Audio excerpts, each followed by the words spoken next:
ಯೋಗೇನ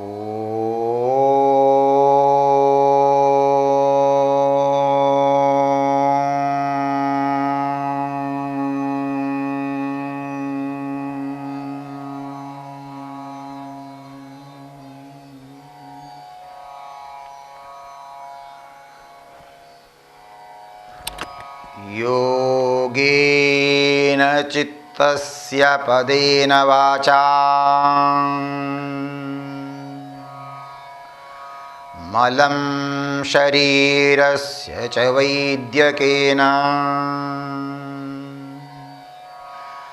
ಯೋಪಾಕರೋತಂ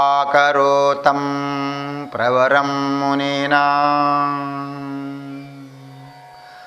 ಪತಂಜಲಿಂ ಪ್ರಾಂಜಲಿರಾನತೋಸ್ಮಿ.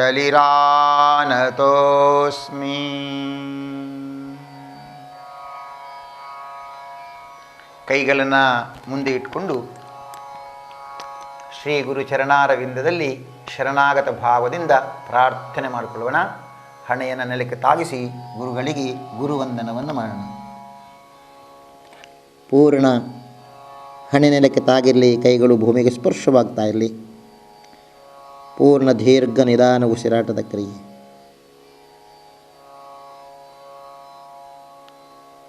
ನಿಧಾನಕ್ಕೆ ವಾಪಸ್.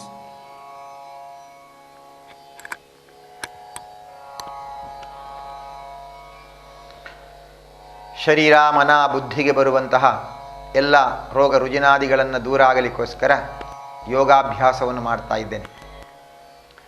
ಯೋಗಶಾಸ್ತ್ರವನ್ನು ಪ್ರಪಂಚಕ್ಕೆ ದಾರೆ ಎರೆದಿರುವಂತಹ ಪತಂಜಲಿ ಮಹಾಮುನಿಗಳ ದಿವ್ಯಾಂಗ್ರಿಯನ್ನು ಸ್ಮರಣೆ ಮಾಡಿಕೊಳ್ಬೇಕು. ತಂದೆ ತಾಯಿಯರನ್ನು ನೆನಪು ಮಾಡಿಕೊಳ್ಬೇಕು. ಇಷ್ಟದೇವರನ್ನು ನೆನಪು ಮಾಡಿಕೊಳ್ಬೇಕು. ಮತ್ತೆ ನಾವು ಯೋಗಾಭ್ಯಾಸವನ್ನು ತೊಡಗಿಕೊಳ್ಳಬೇಕು. ಇವತ್ತು ವಿಶೇಷವಾಗಿ ಯೋಗಾಭ್ಯಾಸ ಮಾಡಬೇಕಾದರೆ ಪೂರ್ವಭಾವಿ ಏನೇನು ಬೇಕು ಎಂಬುದನ್ನು ಸ್ವಲ್ಪ ಚಿಂತನೆ ಮಾಡೋಣ.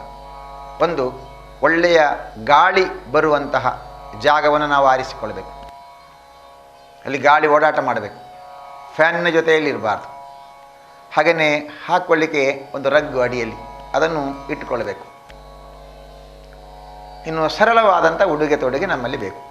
ಇಷ್ಟನ್ನು ಸ್ವಲ್ಪ ನಾವು ಗಮನಿಸಿಕೊಳ್ಬೇಕು. ಗಮನಿಸಿಕೊಂಡು ಈ ಆಸನಗಳನ್ನು ಅಭ್ಯಾಸ ಮಾಡಿಕೊಳ್ಬೇಕು. ಹೀಗೆ ಅಭ್ಯಾಸ ಮಾಡಿಕೊಂಡಾಗ ನಮಗೆ ಆರೋಗ್ಯ ಪೂರ್ಣವಾದಂಥ ಆಸನಗಳನ್ನು ಮಾಡಲಿಕ್ಕಾಗತ್ತೆ. ಹೀಗೆ ಇವತ್ತಿನ ಸಂಚಿಕೆಯನ್ನು ನಾವು ಆರಂಭ ಮಾಡೋಣ. ಆರಂಭ ಮಾಡೋದಕ್ಕೆ ಮೊದಲು ಈ ರೀತಿ ಒಂದು ನಾವು ಗಮನಿಸಿಕೊಂಡ್ರೆ ತುಂಬ ಒಳ್ಳೆಯದು. ಒಂದಿಷ್ಟು ನೀರನ್ನು ಕುಡ್ಕೊಳ್ಬೇಕು. ಅಥವಾ ಇನ್ಯಾವುದೋ ಪೇಯಗಳು, ಯಾವುದೋ ಹಾಲ, ಮೊಸರ, ಬೆಣ್ಣೆ ಯಾವುದನ್ನು ಮೊದಲು ಕುಟ್ಕೊಂಡ್ರೆ ತುಂಬ ಒಳ್ಳೆಯದಾಗತ್ತೆ. ಹೀಗೆ ಅದನ್ನು ಕುಡಿದು ಅಭ್ಯಾಸ ಮಾಡಿಕೊಂಡ್ರೆ ತುಂಬ ಆನಂದ ಆಗತ್ತೆ. ಯೋಗಾಸನ ಮಾಡಲಿಕ್ಕೂ ತುಂಬ ಸುಲಭ ಆಗತ್ತೆ. ಮುಂದಿನ ಕಾರ್ಯಭಾಗಕ್ಕೆ ಹೋಗೋಣ. ಇವತ್ತಿನ ಸಂಚಿಕೆಯನ್ನು ನೋಡೋಣ. ಹರಿ ಓಂ. ಇವತ್ತಿನ ಸಂಚಿಕೆಯಲ್ಲಿ ಪರ್ವತಾಸನ ಮತ್ತು ಗರ್ಭಪಿಂಡಾಸನವನ್ನು ಅಭ್ಯಾಸ ಮಾಡೋಣ. ಅದರಲ್ಲಿ ಪ್ರಥಮ ಪರ್ವತಾಸನ.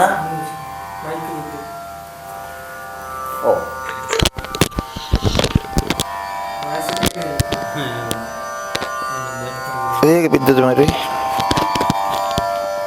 ಕಾಲು ತಾಗಿತ್ತಂತ ಎಳ್ಕೊಂಡಿತ್ತು.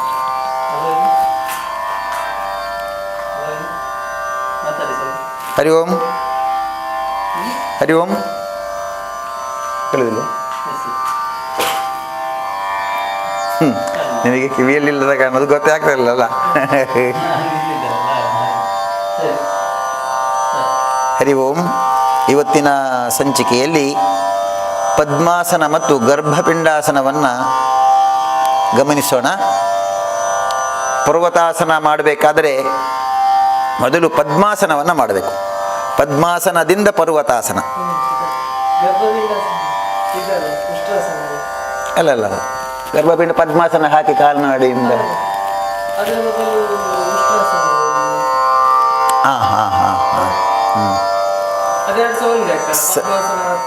ಸರಿ. ಗರ್ಭಪಿಂಡಾಸನ ಬೇಡ ಅಂತ ಮಾಡಿದ್ದು ನಾವು. ಹೌದು, ಉಷ್ಟ್ರಾಸನ ಸರಿ. ಅದು ಪೂರ್ಣ ತೆಗಿಬೇಕ್ರಿ.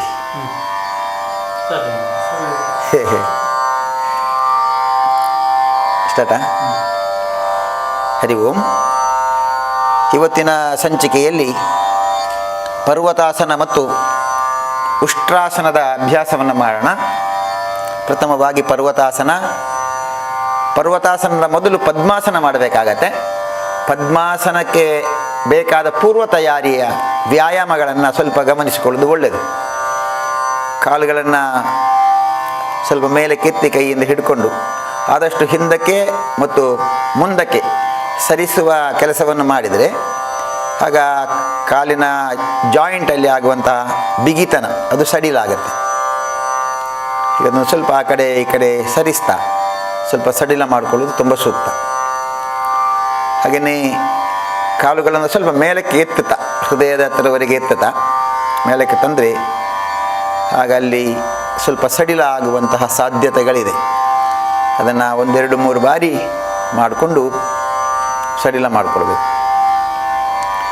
ಪೂರ್ಣ ಹೃದಯದ ಹತ್ತಿರದವರೆಗೆ ಎಳ್ಕೊಳ್ಳೋದು, ಮತ್ತು ಕೆಳಗಡೆ ತರೋದು, ಮತ್ತು ಅದನ್ನು ಎಳ್ಕೊಳ್ಳುವಂತಹ ಕ್ರಿಯೆಯನ್ನು ಮಾಡಿಕೊಳ್ಬೇಕು. ಇನ್ನು ಮುಂದೆ ಕಾಲನ್ನು ಇಡಬೇಕಾದ್ರೆ ಸ್ವಲ್ಪ ಕಷ್ಟ ಆಗುತ್ತೆ. ಅದಕ್ಕೆ ಸ್ವಲ್ಪ ಕಾಲನ್ನು ಅಗಲ ಮಾಡಿಕೊಂಡು ಸ್ವಲ್ಪ ಕಾಲನ್ನು ಮಡಚಿ ಸ್ವಲ್ಪ ಹಾಗೆಯೇ ಮುಂದಕ್ಕೆ ಚಾಚುತ್ತಾ ಹೋದರೆ ನೀವು ಮಾಡುವಾಗ ಇಷ್ಟು ಸುಲಭವಾಗಿ ಮಾಡಲಿಕ್ಕೆ ಸಾಧ್ಯ. ಅಂದರೆ ಇದನ್ನು ಅಭ್ಯಾಸ ಮಾಡಿಕೊಂಡ್ರೆ ಸ್ವಲ್ಪ ಸುಲಭ ಆಗುತ್ತೆ, ಇನ್ನೂ ಸ್ವಲ್ಪ ಸುಲಭವಾಗಿ ಮಾಡಿಕೊಳ್ಳಿಕ್ಕಾಗತ್ತೆ. ಹೀಗೆ ಸ್ವಲ್ಪ ವ್ಯಾಯಾಮ ಮಾಡಿಕೊಂಡ ಮೇಲೆ ಎಡಕಾಲನ್ನು ಪೂರ್ಣವಾಗಿ ಬಲದ ಕಾಲಿನ ತೊಡೆಯ ಮೇಲೆ ಜೋಡಿಸುವುದು. ಪೂರ್ಣ ತೊಡೆಯ ಮೇಲೆ ಅದೇ ರೀತಿ ಬಲ ಕಾಲನ್ನು ಎತ್ತಿ ಜೋಡಿಸಿಕೊಳ್ಳೋದು. 2 ಮಂಡಿಗಳು ನೆಲದ ಹತ್ತಿರಕ್ಕೆ ಬರುವ ಪ್ರಯತ್ನ ಇರಲಿ. ಸೊಂಟದಿಂದ ಶರೀರವನ್ನು ಎತ್ತರಿಸಿಕೊಳ್ಳಬೇಕು. 2 ಕೈಗಳನ್ನು ನಿಧಾನಕ್ಕೆ ಪಕ್ಕಕ್ಕೆ ಕೊಂಡು ಹೋಗುವುದು. ಕೈಯ ಎಲ್ಲ ಬೆರಳುಗಳನ್ನು ಸೇರಿಸಿಕೊಂಡು ಪೂರ್ಣ ಕರಮೂಲವನ್ನು ಒತ್ತಿ ಇಟ್ಟುಕೊಳ್ಬೇಕು. ಇಲ್ಲಿ ದೀರ್ಘ ನಿಧಾನ ಉಸಿರಾಟದ ಕ್ರಿಯೆ. ಇಲ್ಲಿ ವಿಶೇಷವಾಗಿ ಹೃದಯದ ಭಾಗವನ್ನು ಗಮನಿಸಿ. ಹೃದಯದ ಭಾಗ ಯಾವುದೇ ದೇವಸ್ಥಾನ ಮಠ ಮಂದಿರಗಳನ್ನು ಕಟ್ಟಬೇಕಾದರೆ ಅದರ ತುದಿಯಲ್ಲಿ ಚೂಪಾಗಿರುವಂಥ ಭಾಗವನ್ನು ಜೋಡಿಸುತ್ತಾರೆ, ಮುಗುಳಿ ಅಂತ ಹೇಳ್ತಾರೆ. ಅಲ್ಲಿ ಹೆಚ್ಚು ಎನರ್ಜಿಯನ್ನು ಎಳ್ಕೊಳ್ಳಿಕ್ಕೆ ಆಗತ್ತೆ. ಅದೇ ರೀತಿ ಶರೀರಕ್ಕೆ ಬೇಕಾಗಿರುವಂತಹ ಸಾಮರ್ಥ್ಯವನ್ನು, ಎನರ್ಜಿಯನ್ನು, ಧನಾತ್ಮಕವಾದ ಚೈತನ್ಯವನ್ನು ಹೆಚ್ಚು ಶರೀರದಲ್ಲಿ ತುಂಬಿಸಿಕೊಳ್ಳಲಿಕ್ಕೆ ಈ ಆಸನ ತುಂಬ ಸೂಕ್ತವಾಗಿರುತ್ತೆ. ಸೊಂಟದಿಂದ ಮೇಲೆ ಕೇಳ್ಕೊಳ್ಬೇಕು, ಹೃದಯನ ಹಿಗ್ಗಿಸಿಕೊಳ್ಬೇಕು, ತೋಳಿನ ಭಾಗವನ್ನು ಆದಷ್ಟು ಹಿಂದಕ್ಕೆ ತಳ್ಳಬೇಕು, ಕರಮೂಲವನ್ನು ಒತ್ತಿ ಇಟ್ಟುಕೊಳ್ಬೇಕು. ದೀರ್ಘ ನಿಧಾನ ಉಸಿರಾಟದ ಕ್ರಿಯೆಯನ್ನು ಮಾಡ್ತಾ ಇರುವುದು. ನಿಧಾನಕ್ಕೆ 2 ಕೈಗಳನ್ನು ನಿಧಾನವಾಗಿ ಪಕ್ಕಕ್ಕೆ ಸರಿಸ್ತಾ ಕೆಳಗಡೆ, ಹಾಗೆಯೇ ಮೇಲೆ ಇರುವಂತಹ ಕಾಲನ್ನು ಮುಂದಕ್ಕೆ ನಿಧಾನವಾಗಿ ಸರಿಸಿಕೊಳ್ಳೋದು. ಇನ್ನೊಂದು ಕಾಲನ್ನು ಸರಿಸೋದು. ಸ್ವಲ್ಪ ಶರೀರಕ್ಕೆ ಸ್ವಲ್ಪ ಸಡಿಲತೆ ಕೊಡುವ ದೃಷ್ಟಿಯಿಂದ ಸ್ವಲ್ಪ ಕಾಲನ್ನು ಅಲುಗಾಡಿಸಿಕೊಳ್ಳೋದು, ಕೈ ಕಾಲುಗಳನ್ನು ಅಲುಗಾಡಿಸ್ಕೊಳ್ಳೋದು. ಇದನ್ನು 1 ಕಾಲಿನಿಂದ ಮಾಡಿದ್ರೆ ಸಾಕಾಗಲ್ಲ, 2 ಕಾಲಿನ ಮಾಡಬೇಕು. ಅದೇ ರೀತಿ ಇನ್ನೊಂದು ಕಾಲಿನಿಂದ, ಆಗ ಎಡ ಕಾಲಿನ ಮಾಡಿದರೆ ಈಗ ಬಲ ಕಾಲಿನಿಂದ ಆರಂಭ ಮಾಡೋಣ. ಪೂರ್ಣ ತೊಡೆ ಹತ್ತಿರಕ್ಕೆ 2 ಕಾಲುಗಳನ್ನು ಜೋಡಿಸಿದ ಮೇಲೆ 2 ಕೈಗಳನ್ನು ನಿಧಾನವಾಗಿ ಪಕ್ಕಕ್ಕೆ ತೆಗೆದುಕೊಂಡು ಹೋಗುವುದು. ಮತ್ತು ಮೇಲಕ್ಕೆ ಕೈಗಳನ್ನು ಪೂರ್ಣ ಜೋಡಿಸಿ ಕರಮೂಲವನ್ನು ಒತ್ತಿ ಮೇಲೆ ಏಳಬೇಕು. ಕಿವಿಯ ಹತ್ತಿರದಲ್ಲಿ ತೋಳಿದೆ, ಕತ್ತಿನಲ್ಲಿ ಸಮಭಾರ ತಲೆಯದ್ದು. ಸೊಂಟದಿಂದ ಶರೀರವನ್ನು ಮೇಲೆ ಕೆತ್ತರಿಸ್ತಾ ಹಿಗ್ಗಿಸ್ತಾ ಪಕ್ಕೆಲುಬುಗಳನ್ನು ಗಮನಿಸಿಕೊಂಡು ದೀರ್ಘ ನಿಧಾನ ಉಸಿರಾಟದ ಕ್ರಿಯೆಯನ್ನು ಮಾಡೋದು. ದೀರ್ಘ ನಿಧಾನ ಉಸಿರಾಟದ ಕ್ರಿಯೆ. ನಿಧಾನ ಕೈಗಳು ಪಕ್ಕ, ಕೈಗಳನ್ನ ಸಡಿಲವಾಗಿಟ್ಟು ಬಿಡಿ. ಒಂದು ಕಾಲು ಮುಂದೆ, ನಿಧಾನಕ್ಕೆ ಇನ್ನೇ ಕಾಲು ಮುಂದೆ ಚಾಚಿಟ್ಕೊಳ್ಳಿ. ವಿಶ್ರಾಂತಿ, ಪೂರ್ಣ ವಿಶ್ರಾಂತಿ. ಮುಂದಿನದ್ದು ಉಷ್ಟ್ರಾಸನ. ಉಷ್ಟ್ರಾಸನ ಮಾಡಬೇಕಾದ್ರೆ ಮೊದಲು ವಜ್ರಾಸನ ಮಾಡಬೇಕು. ಇದಕ್ಕಿನ್ನು ಸ್ವಲ್ಪ ವ್ಯಾಯಾಮವನ್ನು ಮಾಡಿಕೊಳ್ಳೋದು ತುಂಬ ಸೂಕ್ತ. ಕಾಲಿಗೆ ಸಂಬಂಧಪಟ್ಟಂಥದ್ದು, ಹಾಗೆಯೇ ಭುಜಕ್ಕೆ ಸಂಬಂಧಪಟ್ಟದ್ದು. ಹಿಂದಕ್ಕೆ ಬೆಂಡಾಗುವುದರಿಂದ ಭುಜಕ್ಕೂ ಕೂಡ ಒಂದಿಷ್ಟು ವ್ಯಾಯಾಮಗಳನ್ನ ಮಾಡಿಕೊಳ್ಬೇಕಾಗತ್ತೆ. ಬೇರೆ ಬೇರೆ ರೀತಿಯ ವ್ಯಾಯಾಮವನ್ನು ಮಾಡ್ತಾ ಇದ್ದಾರೆ ನೋಡಿ. ಹಾಗೆಯೇ ಕೈಗಳನ್ನು ಸ್ವಲ್ಪ ತಿರುಗಿಸುವುದು, ಟ್ವಿಸ್ಟ್ ಮಾಡುವಂಥದ್ದು ಮಾಡಿಕೊಂಡ್ರೆ ತುಂಬ ಸೂಕ್ತ ಆಗುತ್ತೆ.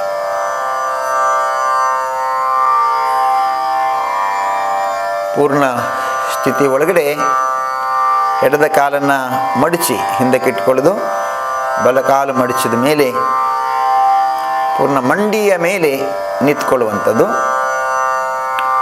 ಇಲ್ಲಿ ಮಂಡಿಯನ್ನು ಸ್ವಲ್ಪ ಅಗಲ ಮಾಡಿ ಇಟ್ಟುಕೊಳ್ಬೇಕು, ಮಂಡಿ ಸೇರಿಸಿಕೊಳ್ಳಬಾರ್ದು. ತೊಡೆಯ ಅಂತರದಷ್ಟು ಮಂಡಿಯ ಅಂತರವನ್ನು ಇಟ್ಕೊಂಡ್ರೆ ಆಗ ಸೂಕ್ತ ಆಗುತ್ತೆ. ಕಾಲಿನ ಪಾದ ಪೂರ್ಣ ನೆಲದ ಮೇಲೆ ಇರಬೇಕು. ನಿಧಾನಕ್ಕೆ ಸೊಂಟದಿಂದ ಶರೀರವನ್ನು ಎತ್ತರಿಸಿಕೊಂಡು ಹಿಂದಕ್ಕೆ ಬೆಂಡಾಗಬೇಕು. ಹೃದಯದ ಭಾಗವನ್ನು ಹಿಗ್ಗಿಸಿಕೊಳ್ಬೇಕು. ಕೈಗಳನ್ನು ಪಾದದ ಮೇಲೆ ಜೋಡಿಸಿ ಇಡುವುದು. ಆದಷ್ಟು ಸೊಂಟವನ್ನು ಮೇಲಕ್ಕೆ ಎತ್ತರಿಸಿ ಹಿಂದಕ್ಕೆ ಬೆಂಡಾಗಬೇಕು. ಸೊಂಟವನ್ನು ಮುಂದಕ್ಕೆ ತಳ್ಳುವುದಲ್ಲ, ಸೊಂಟವನ್ನು ಎತ್ತಿ ಹೃದಯದ ಭಾಗದಿಂದ ಶರೀರವನ್ನು ಹಿಂದಕ್ಕೆ ಬೆಂಡ್ ಮಾಡಬೇಕು. ಪೂರ್ಣ ಸ್ಥಿತಿಯಲ್ಲಿ ದೀರ್ಘ ಉಸಿರಾಟದ ಕ್ರಿಯೆಯನ್ನು ಮಾಡುವುದು. ಪೂರ್ಣ ಉಸಿರಾಟದ ಕ್ರಿಯೆ, ಪೂರ್ಣ ಉಸಿರಾಟದ ಕ್ರಿಯೆ. ನಿಧಾನ ವಾಪಸ್ ಎರಡೂ ಕೈಗಳನ್ನು ಸಡಿಲವಾಗಿ ಬಿಟ್ಬಿಡಿ. ಮತ್ತೆ ವಜ್ರಾಸನ. ನಿಧಾನಕ್ಕೆ ಕಾಲುಗಳನ್ನು ಮುಂದಕ್ಕೆ ಚಾಚಿಟ್ಟುಕೊಳ್ಳೋದು. ಈ ಆಸನವನ್ನು 2-3 ಬಾರಿ ಮಾಡಬಹುದು. ಇದಕ್ಕೆ ಅಪಸವ್ಯ ಅಂತಿಲ್ಲ. ಒಂದು ಕಾಲು ಮಾಡಿದ ಮೇಲೆ ಇನ್ನೊಂದು ಕಾಲು ಅಂತಿಲ್ಲ. ಇದು ಮಾಡಿದ ಮೇಲೆ ವಿಶ್ರಾಂತಿ. ಇದನ್ನು 2-3 ಬಾರಿ ನಿತ್ಯ ಮಾಡಿಕೊಂಡ್ರೆ ತುಂಬ ಸೂಕ್ತ. ಪೂರ್ಣ ಇದಾದ ಮೇಲೆ ವಿಶ್ರಾಂತಿಯನ್ನು ಕೊಡುವಂತಹ ಕ್ರಿಯೆಯನ್ನು ಮಾಡೋಣ. ಈ ಎಲ್ಲ ಆಸನಗಳನ್ನು ನಿರಂತರವಾಗಿ ಅಭ್ಯಾಸ ಮಾಡೋಣ. ಮತ್ತೆ ಮುಂದಿನ ಸಂಚಿಕೆಯಲ್ಲಿ ಭೇಟಿಯಾಗೋಣ. ನಮಸ್ತೆ. ಆತ್ಮೀಯ ವೀಕ್ಷಕ ಬಂಧುಗಳೇ, ಹೊಸಕುರಲಿನ ಈ ಚಾನಲ್ನ ಒಳಗಡೆ ಬರ್ತಾ ಇರುವಂತಹ ಯೋಗಾಸನ ಅದು ನಿಮ್ಮ ಜೀವನಕ್ಕೆ ಹೊಸ ದಿಕ್ಕನ್ನು ಕೊಡಲಿ. ಕೊರೋನಾದ ಈ ಮಹಾಮಾರಿ ಜಗತ್ತನ್ನು ತಲ್ಲಣಗೊಳಿಸ್ತಾ ಇರುವಂತಹ ಸಂದರ್ಭದಲ್ಲಿ ಮನೆಯಲ್ಲೇ ಇದ್ದು ಮನೆ ಮಂದಿಯೆಲ್ಲ ಒಟ್ಟಿಗೆ ಕೂತ್ಕೊಂಡು ಈ ಯೋಗಾಸನವನ್ನು ಮಾಡಲಿಕ್ಕೊಂದು ಅನುವನ್ನು ಹೊಸಕೊರಲಿನ ಸಿಬ್ಬಂದಿ ವರ್ಗದವರು ನಮಗೆ ಅನುವು ಮಾಡಿಕೊಟ್ಟಿದ್ದಾರೆ. ಅದನ್ನು ಸದುಪಯೋಗ ಮಾಡಿಕೊಳ್ಳೋಣ. ಆ ಆಸನಗಳನ್ನು ಮಾಡೋಣ. ಹಾಗೆಯೇ ಸ್ಪರ್ಧೆ ಇದೆ. ಆ ಸ್ಪರ್ಧೆಯಲ್ಲಿ ನಾವು ಭಾಗವಹಿಸಲಿಕ್ಕೆ ಬೇಕಾದಂತಹ ವ್ಯವಸ್ಥೆಗಳನ್ನು ಮಾಡಿಕೊಳ್ಳೋಣ. ಚಂದಕ್ಕೆ ಅಭ್ಯಾಸ ಮಾಡಿ. ಬೆಳಗ್ಗಿನ ಹೊತ್ತಿನಲ್ಲಿ ಅಭ್ಯಾಸ ಮಾಡಿದರೆ ತುಂಬ ಸೂಕ್ತ. ಸಂಜೆ ಆಗಬೇಕಾದರೆ ಮಾಡಲಿಕ್ಕೆ ಸುಲಭ ಆಗತ್ತೆ, ಆದರೆ ಬೆಳಗ್ಗೆ ಮಾಡಿದರೆ ತುಂಬ ಒಳ್ಳೆಯದು. ಬೆಳಗ್ಗೆ ಯಾರ್ಯಾರು ಯೋಗಾಸನ ಮಾಡ್ತೀರಿ ಅವರು ಸಂಜೆ ಹೊತ್ತಿನಲ್ಲಿ ಇನ್ನೂ ಸಲೀಸಾಗಿ ಮಾಡಲಿಕ್ಕಾಗತ್ತೆ. ಹಾಗೆ ಯಾರ್ಯಾರು ಸ್ಪರ್ಧೆಯಲ್ಲಿ ಭಾಗವಹಿಸಬೇಕು ಅಂತ ಯೋಚನೆ ಮಾಡಿದರೆ ಅವರು ಬೆಳಗ್ಗೆ ಒಂದು 3 ಗಂಟೆಗೆ ಎದ್ದು ಸ್ವಲ್ಪ ಸ್ನಾನ ಗಿನ ಎಲ್ಲ ಮಾಡಿದರೆ ತುಂಬ ಒಳ್ಳೆಯದು. ಇಲ್ಲಾಂದರೆ ಆಮೇಲೆ ಮಾಡಲಿಕ್ಕಾಗತ್ತೆ. ಒಂದು 5 ಗಂಟೆ ಒಳಗಡೆ ಆಸನಗಳನ್ನ ಮಾಡಿಕೊಂಡ್ರೆ ತುಂಬ ಒಳ್ಳೆಯದಾಗತ್ತೆ. ಹಾಗೆ ಆ ಹೊತ್ತಿನಲ್ಲಿ ಆಸನಗಳ ಅಭ್ಯಾಸ ಮಾಡಿಕೊಳ್ಳೋಣ. ಇನ್ನು ಅಡಿಗೆ ಹಾಕಿಕೊಳ್ಳಿಕ್ಕೆ ಒಂದು ರಗ್ಗು ಅದನ್ನು ಇಟ್ಕೊಳ್ಬೇಕು. ಒಳ್ಳೆಯ ಗಾಳಿ ಬೆಳಕು ಓಡಾಟ ಮಾಡುವಂತಹ ಜಾಗದಲ್ಲಿ ನಾವು ಆಸನಗಳ ಅಭ್ಯಾಸವನ್ನು ಮಾಡಿಕೊಳ್ಬೇಕು. ಇನ್ನು ಸರಳವಾದ ಉಡುಗೆ ತೊಡುಗೆ, ತುಂಬ ಬಟ್ಟೆ ಬರೆಗಳನ್ನು ಹಾಕ್ಕೊಳ್ಬಾರ್ದು.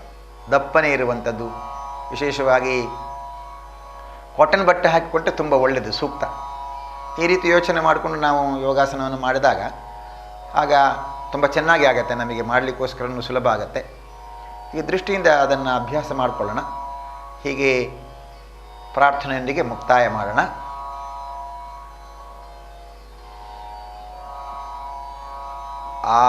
ಆದಿತ್ಯಸ್ಯ ನಮಸ್ಕಾರಾನ್ ಯೇ ಕುರ್ವಂತಿ ದಿನೇ ದಿನೇ ಆಯುಃ ಪ್ರಜ್ಞಾಬಲಂ ವೀರ್ಯಂ ತೇಜಸ್ತೇಷಾಂಚ ಜಾಯತೆ. ಓಂ ಶಾಂತಿ ಶಾಂತಿ ಶಾಂತಿ. ಎಲ್ಲರಿಗೂ ಹೊಸಕುರಲಿನ ಯೋಗ ದರ್ಶನದ ಕಡೆಯಿಂದ ವಂದನೆಗಳು. ಮತ್ತೆ ನಾಳೆ ಸಂಚಿಕೆಯಲ್ಲಿ ಭೇಟಿಯಾಗೋಣ. ಅಲ್ಲಿವರೆಗೆ ನಿಮಗೆಲ್ಲರಿಗೂ ವಂದನೆಗಳು. ಜೈ ಶ್ರೀರಾಮ್.